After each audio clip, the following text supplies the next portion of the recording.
Hey everyone. Today's card for contemplation is the Knight of Arrows. Okay? This card invites us to contemplate the truth that we know. And not only to contemplate the truth that we know, but to take action on it. Knights are about action and pursuit. Okay? Arrows are like swords. They represent mental structure, our interpretation of reality. It's logic, truth, conflict, perception, okay? And so together, this card is about action led by conviction, with urgency and with mental clarity. And that urgency is not about being rushed or hurried or frantic. It's not about something being wrong. It's not about speed for the sake of speed. To me, this is about the elimination of hesitation. It's simply acting speedily and swiftly and eminently on what you know. Okay, Jessica writes that crows are intelligent, driven creatures, known to travel with speed and precision. For this reason, the phrase, "as the crow flies," describes a direct route free from obstacles or distractions. Okay, look at this card, look at this crow. Okay, this crow is clear. This crow is acting eminently, speedily, swiftly, on the truth that it knows. It's precise. It has a direct aim. Okay, it is free from obstacles. It is free from distraction. All right, and that can sometimes, I think, scare us to have such clarity. You know, one of the blocks towards our receiving our own intuition or our own inner guidance and messages is fear. Is fear of what we're going to hear, fear of what we're going to know, and then fear of having to act on it. All right, we get afraid of change. We can be overwhelmed by the magnitude of responsibility. And it is for our highest and greatest good.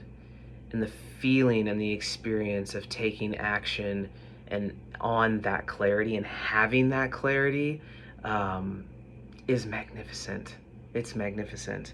Okay, and so this is an invitation, all right, to contemplate what you know. It's an invitation to take aligned action on what you know to be true. All right, sitting with what that is, which you already know. So really, it's simply honoring it, right?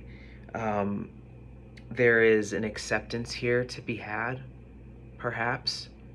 The acceptance of what the truth is and the acceptance that you must act on it. And I say must intentionally. You know, I do my best to stay away from shoulds. I don't think that shoulds are helpful for us ultimately. It can elicit fear and obligation and guilt. And I think there's also a reality. I think that there's also a truth, be it difficult to digest, that like we must act on it. We have a responsibility to act on truth, and in our own lives, in our own inner convictions, and our own inner knowings, and on the macro level. A fear of truth and a fear of acting on what's right and true, and a fear of acting on what we know, leads to some pretty hairy places. It's best for us to act on what we know to be true, to act when we're clear. And this is not action for the sake of action. It's not speed for the sake of speed. It is simply acting on that conviction, on that discernment. All right, there's a reason we have that. There's a reason for that guidance and that truth and that knowing. All right. A couple questions that Jessica poses are: am I ready to take control and lead the way? Are you ready for this responsibility? And how can I be both precise and speedy? Okay, what is needed? What is required for you What are the things that tend to hold you back? What are the things that you tend to be fearful of? Okay. I feel that most often, once we've gotten still enough, often we don't even need to be still, we just know. And so it's acting on that. I don't want to belabor the point, as I have a tendency to do.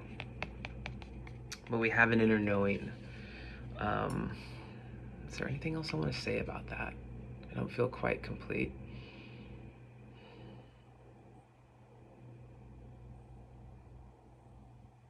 Just the words that come through are, there is nothing to fear. And I think so long as we can understand that the things that we take action on are most often going to shift our reality, there is going to be change, and with change comes grief. And so long as we understand that that's real, and that perhaps some of the deepest pain might be the attachments that we have, and moving through those and letting go of those, and I think kind of the fear of consequence of that is what happens, or what comes up.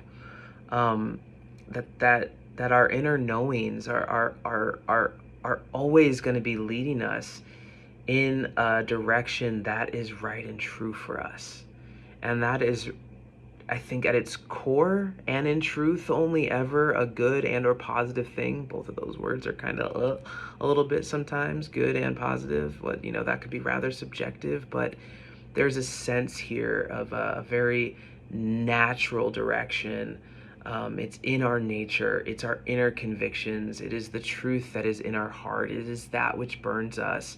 And my God, to be able to act on and experience that mental clarity, it's its own it's its own drug, it's its own high. Mental clarity is everything, and following through with that is everything else.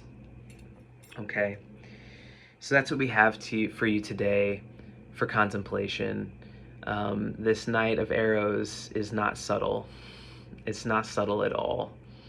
And if I'm not mistaken, I believe that the Knight of Arrows, or the Knight of Swords, may be the fastest moving energy of the deck. And again, not out of being rushed, not out of hurrying, but because of such mental clarity and such strong inner conviction and inner knowing. That is what allows it to be and have and contain the fastest moving energy.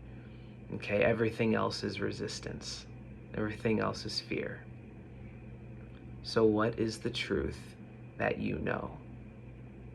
And how can you act on it? Be well.